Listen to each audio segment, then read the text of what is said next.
PSG de Luiz Henrique vem jogando muito nessa temporada. O time francês foi campeão francês com 6 jogos de antecedência, sem perder nenhum jogo, enquanto ainda avançou para as semifinais da Champions League ao vencer o Aston Villa. E para quem pensa que para por aí, a história por trás disso é muito maior. Um clube que se habituou a comprar estrelas e jogar para seus grandes jogadores mudou de postura.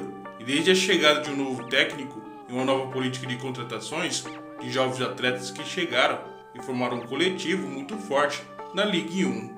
Apesar de um início difícil, é com certeza uma das equipes que mais se destacam em seu futebol. Apresentada em tão pouco tempo, mudou completamente suas políticas e seu estilo de contratações. Na temporada de 2017 chegou a grande contratação da história do clube, Neymar Júnior, por um valor recorde de 222 milhões de euros, cerca de 1,2 bilhão na cotação atual. Neymar se juntou ao Paris Saint-Germain para buscar o título da UEFA Champions League. Junto com ele veio o jovem francês Kylian Mbappé, que ainda era uma jovem promessa, mas com o decorrer dos anos, ele se tornou um grande nome do futebol francês. Na edição daquela temporada na Champions League, o Paris Saint-Germain caiu para o Real Madrid e na temporada seguinte foi derrotado em casa para o Manchester United em uma virada surpreendente dos Red Devils. Já na temporada de 2020, a grande temporada de Neymar Júnior, provavelmente sua melhor forma no clube, e acabou levando o PSG para a final da UEFA Champions League, mas acabou sendo derrotado na final para o Bayern de Munique. Na temporada de 2021 e 22, quem chegou para ajudar o Paris Saint-Germain foi simplesmente Lionel Messi e Sérgio Ramos, e a união Messi, Neymar e Mbappé tinha tudo para dar certo, mas infelizmente acabou só gerando polêmica entre os 3 jogadores. Kylian Mbappé parecia dominar uma parte do vestiário, mas a realidade é que tendo 3 jogadores de frente de tanta qualidade e personalidade, ficava difícil de ter um coletivo forte. Basicamente nunca foi uma preocupação montar um elenco forte, e sim jogar em torno das grandes estrelas que o clube trazia. Como é sabido de todos, não deu certo, com o time caindo de forma precoce nas edições seguintes da UEFA Champions League, e isso acabou criando-se uma imagem de time estrelado. Os grandes nomes como Neymar, Messi, Sérgio Ramos e Mbappé, mas também caras como Verratti, Thiago Silva e Buffon, e também trazia o ar de estrelas globais. O projeto do PSG não foi um completo fracasso. De um lado, pode-se dizer que o clube chamou a atenção do mundo e se tornou muito midiático e também dominou a França, mas o outro, eles não levaram a Champions League. E também se tornou um time odiado pela maioria das pessoas, com um ambiente ruim e com a torcida pegando no pé de Neymar e Messi. E as polêmicas de Kylian Mbappé só tornavam o ambiente o mais péssimo possível. Só que isso tudo acaba mudando no início da temporada 23 e 24. Com a saída de Neymar e Messi, a principal contratação do Paris Saint-Germain foi a chegada do treinador Luiz Henrique. Em julho de 2023, o treinador espanhol assumiu o clube francês, e a temporada com ele já foi de outra postura nas políticas de contratações para o clube. Um exemplo foi a chegada de Dembélé, que apesar de seu talento, nunca chegou em seu auge no Barcelona. O PSG acabou pagando 50 milhões de euros ao Barcelona, e o ponta francês se juntava ao Paris Saint-Germain. E ao lado de Barcola, que mesmo sendo um nome sem muita mídia, já rendia bem na própria França, jogando pelo Lyon. Kylian Mbappé ainda continuava lá, ele era praticamente como o dono da equipe, e realmente ele era, mas o treinador Luiz Henrique parecia ter tomado o controle da situação, e Mbappé começou a ser especulado no Real Madrid em meio à sua recusa da renovação de contrato. Algumas imagens mostrando o treinador espanhol cobrando sua postura viralizaram, e finalmente o Paris Saint-Germain parecia ter um comando. Naquele ano, como sempre, o PSG ganhou a liga local, mas o resultado na Champions League também foi interessante, e a equipe chegou à semifinal, onde foi derrotada para o Borussia Dortmund. Mas mesmo assim, para uma primeira temporada de uma nova era, o resultado esportivo não era ruim. Só que indo para a próxima janela de transferência, tivemos a polêmica saída de Mbappé para o Real Madrid. E isso acabou sendo um grande divisor de águas para o Paris Saint-Germain, que já tinha começado a mudar com as saídas de Messi e Neymar, mas o Mbappé era o último dessa era galáctica, e agora eles podiam contratar jogadores somente pensando no coletivo. Antes de falar das contratações, eu tenho que trazer um novo personagem, o executivo Luiz Campos. Luiz Campos foi executivo de futebol do Mônaco entre 2013 e 2016, fazendo parte da montagem do elenco do Mônaco, que contava com Falcão, James Rodrigues, Bernardo Silva, Fabinho e o próprio Kylian Mbappé.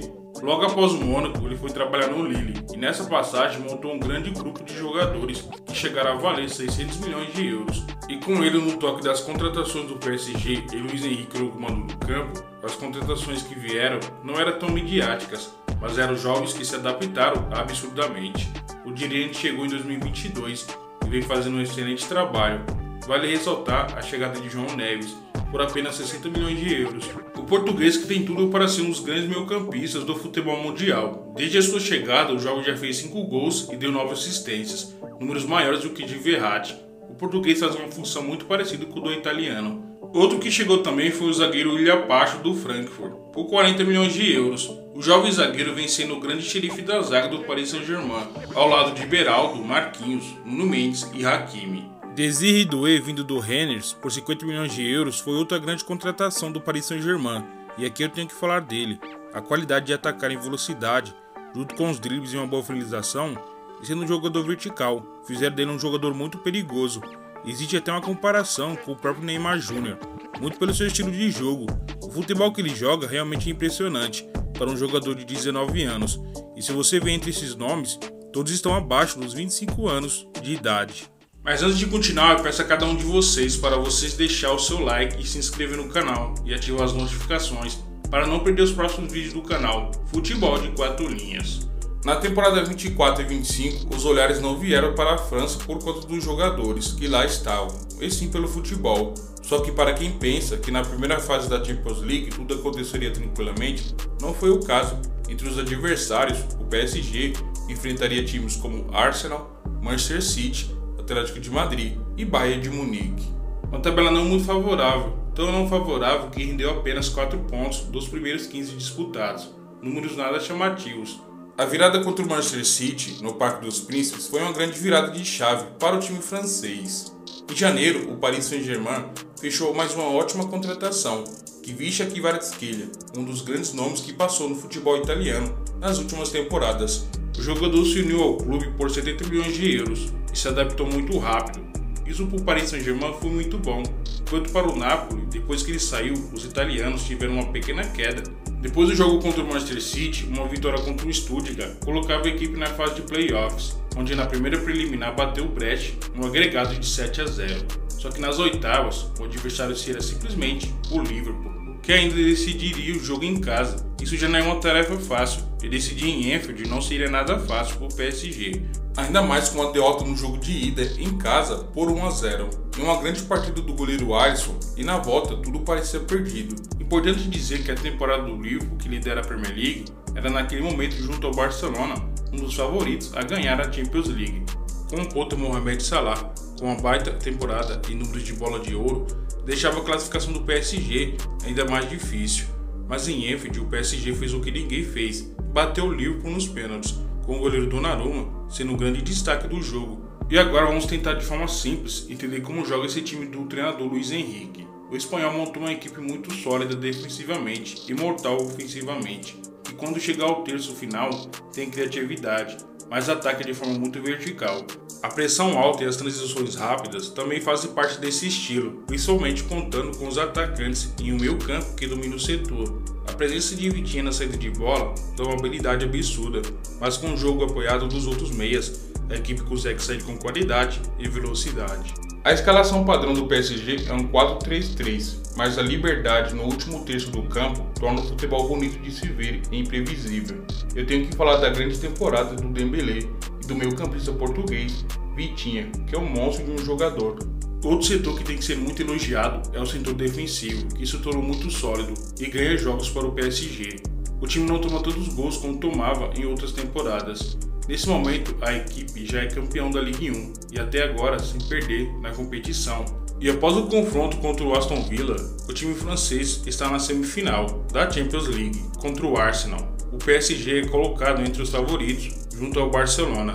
A nova política de contratações do Paris Saint-Germain deu muito certo e agora parece que finalmente eles entenderam que o coletivo é muito importante. O próprio dono do PSG reconhece que essa nova forma de enxergar o futebol com jogadores jovens é melhor que a anterior, e isso de verdade vem sendo provado dentro de campo.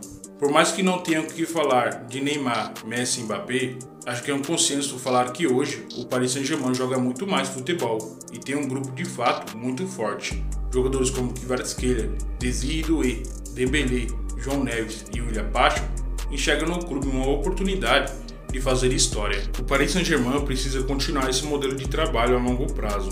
Essa temporada serviu para mostrar que o PSG hoje sim é um dos melhores times da Europa. E ainda é possível buscar uma possível tríplice coroa, se ganhar a final da Copa da França e a Champions League. Agora chegou a hora de a gente esperar as cenas dos próximos capítulos, porque esse vídeo acaba aqui e eu peço novamente a cada um de vocês o seu like e a sua inscrição, para que o canal possa continuar crescendo e também possa ser divulgado para mais pessoas. Se você tem alguma opinião, alguma sugestão ou qualquer coisa que você queira falar, deixa aqui embaixo nos comentários, que eu sempre estou lendo todos os comentários e respondendo cada um deles. Um grande abraço a cada um de vocês. Fui, até o próximo vídeo!